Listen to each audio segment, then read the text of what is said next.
அதாவது என்னண்டா பிரச்சனை, பஸ்ஸேண்டா என்ன, பிடி பஸ்ஸேண்டா என்ன அப்படின்னு ஒருத்தர் நமக்கு கமெண்ட் பண்ணியிருக்கிறாங்க. அதாவது கேட்டிருக்கிறாங்க என்னன்னு சொன்னால், சார் பஸ்ஸேன்னு சொன்னால் பிறகுன்னு தான் நீங்கள் சொல்லி தந்தீங்க.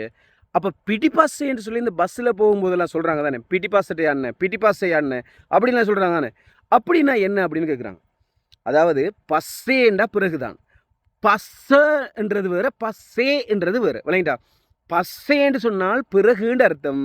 விளையாண்டா பின்னுக்குன்னு அர்த்தம். அதாவது பின்னால், அதுக்கு பிறகுன்னு சொல்கிறது தானே, அதுக்கு தான் பஸ்ஸேன்னு சொல்கிறது.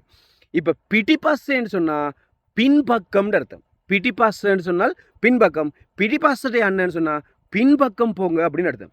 இப்போ இன்னொரு விளக்கம் இருக்குது. என்னன்னு சொன்னால் இஸ்ஸரஹான்னு ஒன்று இருக்குது. விளங்கிட்டா, இஸ்ஸரஹான்னு சொன்னால் முன்னாலன்னு அர்த்தம். அப்போ இஸ்ஸரஹாட்டை அண்ணன் பஸ்ஸுக்குள்ளே நாங்கள் கேட்டிருப்போம், இஸ்ராடே அண்ணன், இஸ்ராடே அண்ணன், முன்னுக்கு போங்க முன்னுக்கு போங்க, இஸ்ஸரஹாட்டை அண்ணன் அப்படின்னு சொன்னால் முன்னால் போங்கன்னு அர்த்தம்.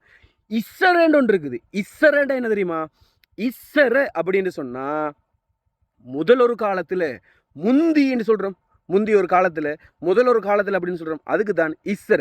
இஸ்ஸர அப்பி ஜீவத் உனே யாப்பனே, இஸ்ஸர முதல் அப்பி நாங்கள் ஜீவத் உனே வாழ்ந்தது யாப்பனே யாழ்ப்பாணத்தில்.